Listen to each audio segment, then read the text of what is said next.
Undang-undang RUU KUHP dan RUU KUHAP terus menjadi perbincangan, dan untuk membahas lebih lanjut di studio sudah hadir Nudirman Munir, anggota Komisi 3 DPR RI yang juga sebagai Wakil Ketua Panja RUU KUHP dan KUHAP. Selamat pagi Pak Nudirman.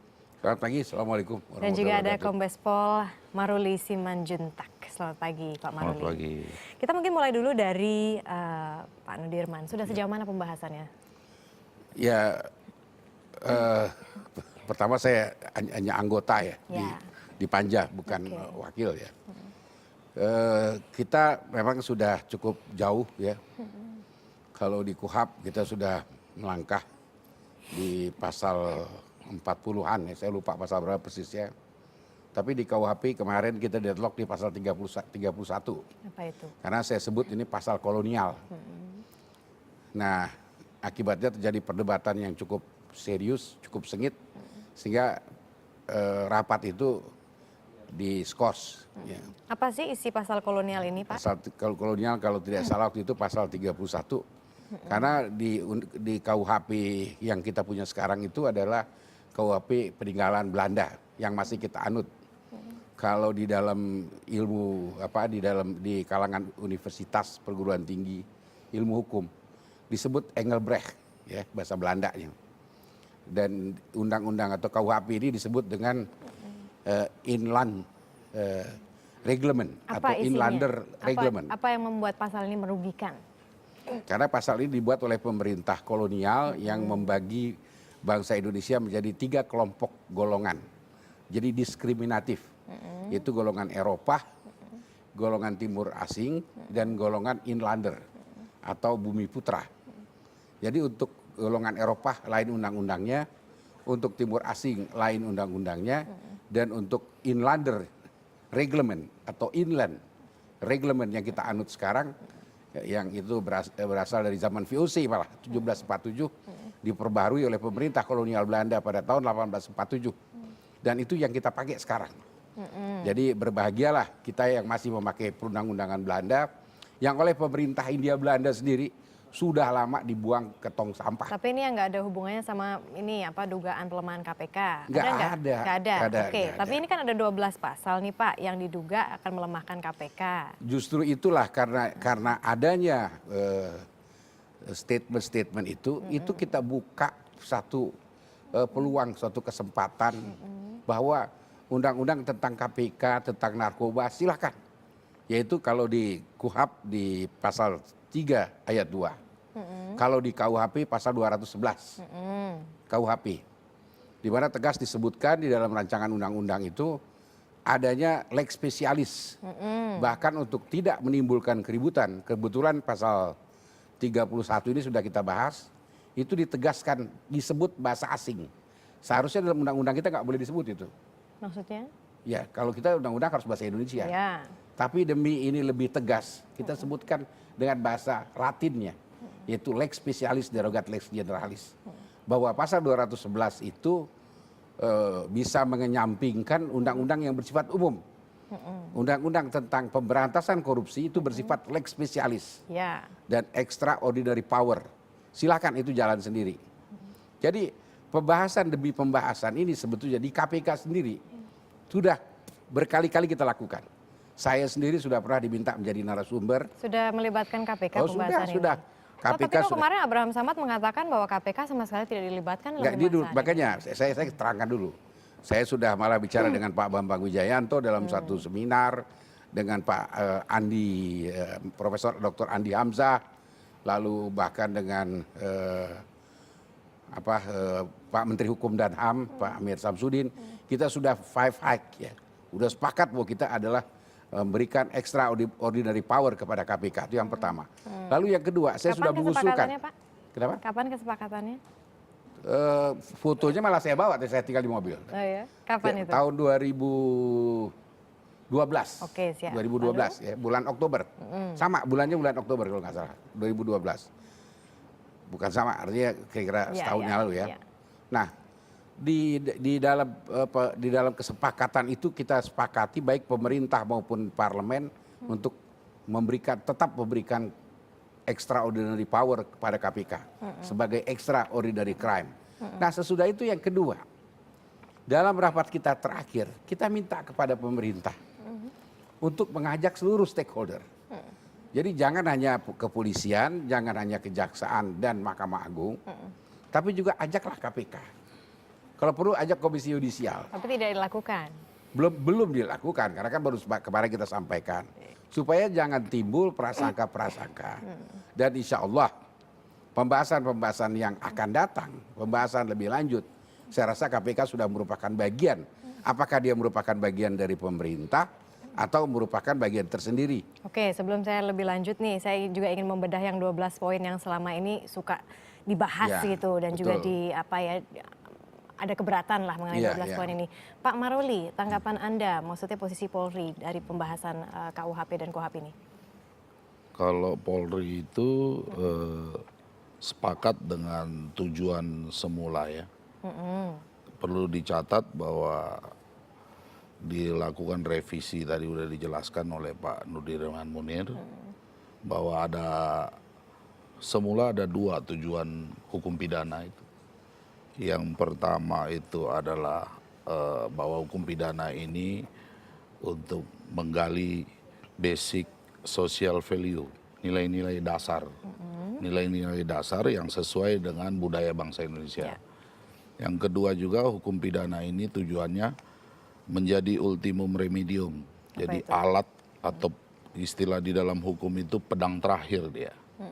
Jadi alat untuk menyelesaikan persoalan-persoalan sosial di masyarakat yang berupa konflik atau kejahatan, tapi dia sebagai upaya terakhir. Kemudian pada tahun 2004 ketika selesai dimulainya era reformasi, ditambah 4 itu kalau saya tidak salah. Dekolonisasi, kemudian nilai-nilai demokratisasi, kemudian konsolidasi dan harmonisasi dan humanisasi. Menurut saya tujuan dibentuknya hukum pidana yang mengandung nilai-nilai bangsa Indonesia sangat bagus gitu. Dan kemudian adapun di dalam pembahasannya terjadi berbagai wacana, itu menurut kami itu dalam rangka penyempurnaan. Tapi di sini kemarin itu juga Kapolri menyoroti. Jadi ada 2 hal yang dia khawatir. Jadi yang pertama itu penggabungan proses penyelidikan dan penyidikan suatu perkara. Terus yang kedua keberadaan hakim komisaris atau hakim pemeriksa pendahuluan. Maksudnya apa? Saya luruskan tuh Mbak. Itu di dalam hukum acaranya. Yang saya bahas tadi hukum material, hukum pidana. Jadi sekarang ini pemerintah dengan DPR itu sedang fokus membahas hukum material. Jadi hukum pidana. Perlu dicatat bahwa hukum pidana itu dalam RUU hukum material ada 766 pasal. Sehingga 766 pasal itu mengatur semua kejahatan. Mulai perdagangan orang, perlindungan anak, perlindungan perempuan, kemudian termasuk juga korupsi di dalamnya. Ada kurang lebih 15 pasal dari 766 pasal. Jadi ada 751 pasal sebenarnya yang sangat dibutuhkan oleh bangsa Indonesia. Nah, mengenai pertanyaan Mbak tadi, itu adanya pada hukum acara yang disebut dengan KUHP. Memang masih terjadi perdebatan dan diskursus mengenai keberadaan hakim pemeriksaan pendahuluan. Nanti bagaimana hasilnya masih berlangsung ini, Mbak. Menurut kami, apapun nanti bentuk sistem dan metodenya, yang terpenting adalah sebenarnya KUHP ini bertujuan menegakkan nilai-nilai kontrol sebenarnya. Bahwa semua kekuasaan dan kewenangan yang dimiliki oleh aparat penegak hukum harus berjalan di atas track. Jadi tidak boleh juga terjadi abuse of power. Karena kalau saya boleh mengutip Lord Acton mengatakan power tend to corrupt. Absolute power corrupt absolutely. Jadi kalau kekuasaan itu cenderung korup. Apalagi kekuasaan yang mutlak, dia pasti korup. Nah, sebenarnya yang harus dibangun di dalam KUHP itu adalah bagaimana mekanisme kontrol semua kekuasaan sesuai dengan nilai-nilai demokrasi itu kan check and balances gitu. Kalau misalnya Anda melihat rancangan RUU yang sekarang sedang digodok di DPR ya bersama dengan pemerintah, ada tanggapan tertentu nggak? Maksudnya ada yang Anda merasa ini kok kayaknya agak aneh begitu dari Polri? Perlu diingat di dalam KUHP itu ada dua nilai, Mbak. Yang menganut due process of law dan crime control of law. Kalau due process of law orientasinya lebih kepada proses. Crime control model itu lebih kepada hasil. Jadi bagaimana menyelenggarakan hukum material berorientasi pada efisiensi dan efektif dan melihat hasil. Sebenarnya tujuan tidak satu negara pun di dunia itu menganut lebih fanatik kepada crime control atau pada due process of law. Yang ideal sebenarnya mengkombinasikan dua model itu.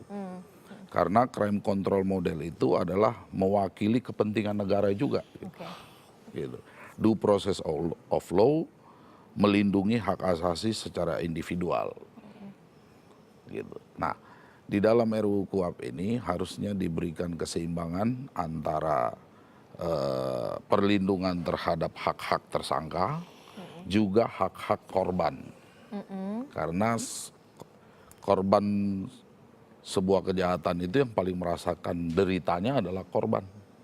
Nah, itu juga harus diatur dengan baik di dalam RUU KUHP. Oke, dan ini ada 12 poin Pak Nudirman. Ini menurut Koalisi Masyarakat Sipil Anti Korupsi yang dia tuh menyoroti 12 poin itu. Di antaranya ada penyadapan harus mendapatkan izin hakim. Itu maksudnya apa ya? Ya, kalau untuk kejahatan yang bersifat umum. Jadi kejahatan itu ada dua macam. Ada yang bersifat umum dan ada yang bersifat khusus. Yang bersifat khusus misalnya kejahatan narkoba. Atau korupsi.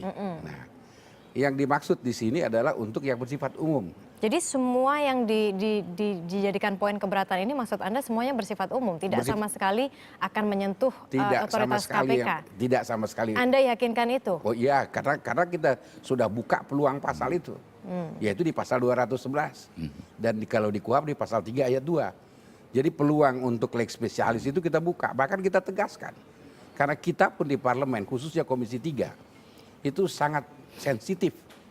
Kalau sudah bicara mengenai masalah pemberantasan korupsi, kita tetap menginginkan bahwa KPK harus extraordinary power. Jadi kekisruhan atau katakanlah adanya miskomunikasi selama ini yang terjadi itu sebenarnya karena prasangka aja, negatif thinking aja. Maksudnya? Kenapa? Ya sebelum-sebelumnya kita sudah bicarakan ini secara intensif. Negatif dengan thinking dari KPK mana sendiri. gitu? Saya juga nggak tahu itu sumbernya bagaimana. Cuma dari media atau ada timbul dugaan ada 12 pasal. Kalau saya di sini malah saya catat 9 pasal yang diduga akan melemahkan KPK. Padahal pasal itu untuk kriminal umum. Jadi kalau di kepolisian kita kenal ada Bareskrim. Jadi Badan Reserse Kriminalitas yang sifatnya untuk pidana umum, bukan pidana khusus. Dia ada lagi yang bersifat pidana khusus. Nah, untuk korupsi, narkoba, lalu katakanlah illegal logging dan sebagainya itu termasuk tidak pidana khusus. Nah, untuk itu berlakulah lex spesialis. Dan peluang untuk lex spesialis kita buka. Satu lagi, Mbak Marisa ya, kita di DPR, di khusus Komisi 3, mungkin satu-satunya lembaga negara, lembaga tinggi negara, yang apapun yang dia buat terbuka untuk umum. Ruang Komisi 3 itu kayak pasar. Setiap jengkal, nggak ada wartawan yang nggak nginjek gitu. Kadang-kadang kita mau rapat pun, terpaksa kita minta agak ke pinggir. Begitu terbuka aja. Jadi tidak ada pembicaraan yang tidak dipantau oleh media. Berarti Anda yakin ya nanti kalau misalnya pembahasan antara DPR dan juga pemerintah dan semoga ya KPK juga dilibatkan itu tidak akan merugikan KPK. Anda yakinkan itu? Yakin sekali. Dan itu pun bukan seperti saya bilang tadi, bukan hanya dipantau oleh seluruh rakyat Indonesia dan media, tapi juga itu akan dipantau oleh KPK sendiri. Karena KPK kita harapkan nanti hadir. apakah dia sebagai Kapan itu mereka. pertemuannya, diskusinya? Saya rasa kalau sekarang tentu kita sudah memasuki masa reses, Berarti sesudah masa reses. kapan itu Mas Ares? Jadi mulai bulan Mei sampai Oktober. Oke. Dan mudah-mudahan, nah ini yang perlu saya tambahkan. Memang betul ada 767 pasal, tapi setelah kita bicarakan dengan pihak pemerintah, itu kita persempit menjadi hanya tinggal kalau di KUHP sekitar 140-an pasal yang perlu dibicarakan. Kalau di KUHP bahkan hanya tinggal 43 pasal Oke, baik. yang masih krusial poin. Jadi sebetulnya pasal-pasal yang bersifat krusial sudah tidak banyak lagi. Oke. Sehingga kita harapkan nanti sebelum masa keanggotaan kita ini berakhir, ini sudah selesai. Jadi bukan kita kejar tayang, bukan. Jadi kita bahas pasal demi pasal dan kalau perlu kita deadlock atau skors karena pasal itu banyak sekali sanggahan, kita deadlock seperti kemarin, Pak. Betul. Jadi memang Kemarin ini kita deadlock, stop. Debat. Oke, Debat. baik. Terima kasih banyak ke Pak Nudirman dan juga Pak Maruli di sini. Nah, bukan masalah kejar tayang dan sebagainya, karena memang sudah ada semacam kritik begitu ya sejauh ini yang tersebar juga di media mengenai hal ini. Tapi yang jelas DPR, pemerintah dan juga harapannya KPK akan berdiskusi sekitar bulan Mei hingga Oktober untuk mencari jalan keluar seputar RUU KUHP dan juga KUHP. Berikutnya.